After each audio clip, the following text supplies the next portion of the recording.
Hello friends, Ramya வீட்டு சமையலுக்கு உங்களை வரவேற்கிறேன். இன்றைக்கி நம்ம என்ன பார்க்க போகிறோம் அப்படின்னா, ப்ரானை வச்சு சூப்பரான ஒரு பட்டர் மசாலா தான் பண்ண போகிறோம். நம்ம நிறைய சீ ஃபுட் ரெசிபி போட்டுட்ருக்குறோம். பார்க்காதவங்களாம் கண்டிப்பாக பாருங்கள், நிறைய பேருக்கு ஷேர் பண்ணுங்கள். இன்றைக்கி இந்த ப்ரான் பட்டர் மசாலா பண்ணுறதுக்கு நான் க்ளீன் பண்ண ப்ரான் ஒரு 1/2 கிலோ எடுத்துருக்கிறேன். இதுக்கு எப்போவுமே வளர்ப்புறால் ரொம்ப நல்லாயிருக்கும், கடல் இறாலை விட வளர்ப்புறால் நல்லாயிருக்கும். இந்த 1/2 கிலோ இறால் கூட நம்ம 1/2 டீஸ்பூன் மஞ்சள் தூள் சேர்த்துக்கிறோம். தேவையான உப்பு சேர்த்துக்கலாம். 1 டீஸ்பூன் அளவுக்கு மிளகாய் தூள் சேர்த்துக்கலாம். இது எல்லாத்தையும் சேர்த்துட்டு நல்லா கலந்து விடுங்க. அந்த உப்பு மசாலா எல்லாம் நல்லா அந்த இறாலோடு சேர்ந்து வரணும். சேர்ந்ததுக்கப்புறம் ஒரு 20 நிமிஷம் அப்படியே அதை ஊற வச்சிடலாம். அதுக்குள்ளே நம்ம வெங்காயம் தக்காளி வதக்கி எடுத்துக்கலாம். வெங்காயம் ஒரு 200 கிராம் சேர்த்துருக்குறேன்.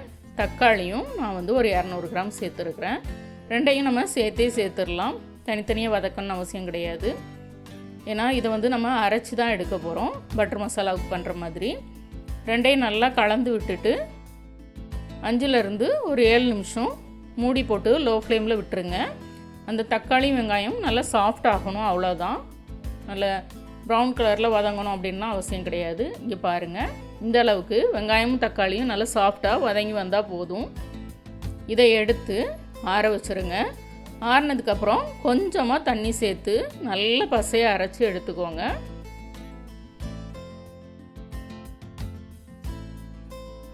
இதை ஆற வச்சதுக்கப்புறம் அதே கடாயில் ஒரு 2 டேபிள் ஸ்பூன் எண்ணெய் சேர்த்துட்டு நம்ம ஏற்கனவே ஊற வச்சுருந்த இறாலை சேர்த்துடலாம்.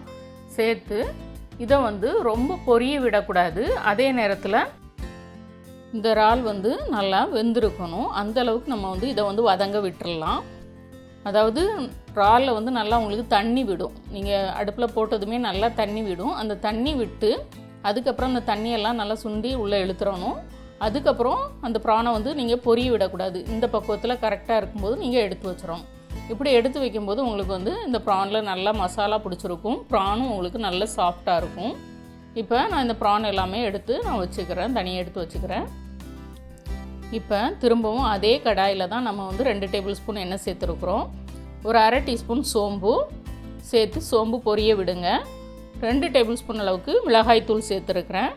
ஒரு 1/2 டீஸ்பூன் கரம் மசாலா சேர்த்துருக்குறேன், வீட்டில் அரைச்ச கரம் மசாலா. அப்படி இல்லை அப்படின்னா நீங்கள் கடையில் வாங்கின சிக்கன் 65 மசாலா நீங்கள் ஒரு 4 டேபிள் ஸ்பூன் சேர்த்துக்கலாம். இதை நல்லா வதக்கிக்கோங்க. அப்போ தான் இந்த கிரேவிக்கு நல்ல ஒரு கலர் கொடுக்கும். இது கூட நம்ம ஒரு கொத்து கருவேப்பிலை சேர்த்துக்கலாம்.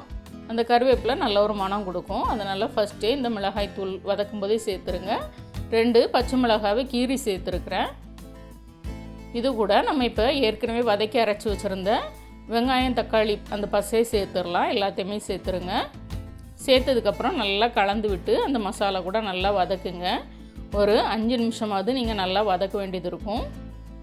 அப்படின்னா தான் நம்ம அரைச்சி சேர்த்துருக்குற அந்த தக்காளி அந்த வெங்காயத்தோட விழுது நல்லா அந்த மசாலாவோடு சேர்ந்து வரும். வந்ததுக்கப்புறம் 1 டேபிள் ஸ்பூன் அளவுக்கு நான் இஞ்சி பூண்டு பேஸ்ட் சேர்த்துக்கிறேன். சேர்த்து அதையும் ஒரு 1 நிமிஷம் வதக்குங்க. அதனுடைய மனம் போகட்டும், இஞ்சி பூண்டு விழுதோட மனம் போகட்டும். 1 நிமிஷத்துலேருந்து 2 நிமிஷம் வரைக்கும் நீங்கள் வதக்கிக்கலாம். நான் இந்த ப்ராசஸ் எல்லாமே உங்களுக்கு மீடியம் ஃப்ளேமில் தான் நான் பண்ணிகிட்ருக்கிறேன். வதங்கினதுக்கப்புறம் ஏற்கனவே நம்ம வதக்கி வச்சுருந்த ப்ரான் அதில் சேர்த்துடலாம். கொஞ்சமாக கொத்தமல்லி தழை சேர்த்துக்கோங்க. இந்த ஸ்டேஜில் உப்பும் செக் பண்ணி தேவையான உப்பும் நம்ம சேர்த்துக்கலாம். ஏன்னா ப்ரான்ஸுக்கு தனி உப்பு சேர்த்துருந்தோம். அதுக்கப்புறம் நம்ம உப்பு எதுலேயும் சேர்க்கலை. இப்போ மசாலா எல்லாத்துக்கும் தேவையான உப்பு நம்ம இதில் சேர்த்துடலாம். சேர்த்து கலந்ததுக்கப்புறம் ஒரு 100 ml தண்ணி மட்டும் நான் சேர்த்துருக்குறேன். இந்த கிரேவியை ரொம்ப தண்ணியாக வைக்கக்கூடாது, கெட்டியாக தான் இருக்கணும். ஏன்னா சைடிஷ் மாதிரி தான் நம்ம இது எடுத்துக்க போகிறோம்.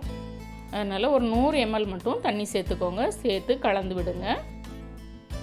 தண்ணி நீங்கள் ரொம்ப சேர்த்துட்டிங்க அப்படின்னா ரொம்ப நேரம் அடுப்பில் போட்டு கொதிக்க விட வேண்டியது இருக்கும். இங்கே பாருங்கள், இந்த பக்கமும் கரெக்டாக இருக்கும். எடுத்திங்கன்னா ஒரு சட்னி பதத்துக்கு அந்த மாதிரி இருக்கணும். இப்போ நம்ம மூடி வச்சு 5லேருந்து ஒரு 7 நிமிஷம் வரைக்கும் லோ ஃப்ளேமில் விட்டுருங்க. இங்கே பாருங்கள், 7 நிமிஷத்துக்குள்ளே நமக்கு எண்ணெயெல்லாம் பிரிஞ்சு இந்த மாதிரி வந்திருக்குது.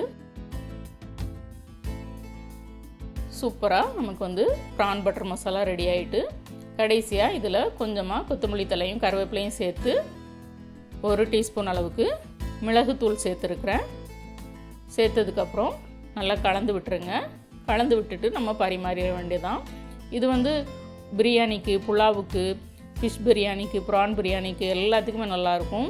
வெஜ் பிரியாணிலாம் பண்ணிங்கன்னா இந்த மாதிரி ப்ரான் பட்டர் மசாலா பண்ணுங்கள். எப்போவுமே சிக்கன் பண்ணுறதுக்கு ஒரு சேஞ்சுக்கு பண்ணி பாருங்கள். ரொம்ப ரொம்ப டேஸ்டியாக இருக்கும். கண்டிப்பாக ஒரு தடவை ட்ரை பண்ணி பாருங்கள். இதை அப்படியே கூட நீங்கள் சாதத்தில் போட்டு வரவி சாப்பிட்லாம். அல்லது வந்து நீங்கள் வந்து சப்பாத்திக்கு, பரோட்டாவுக்கு இது எல்லாத்துக்குமே இது சூப்பராக இருக்கும். கண்டிப்பாக ட்ரை பண்ணி பார்த்துட்டு ரம்யா வீட்டு சமையலுக்கு சப்ஸ்கிரைப் பண்ணுங்கள், லைக் பண்ணுங்கள், ஷேர் பண்ணுங்கள். வீட்டில் சமைச்சு சாப்பிடுங்க, வீணாக்காமல் சாப்பிடுங்க. மீண்டும் புது வீடியோவில் சந்திக்கலாம். பாய்.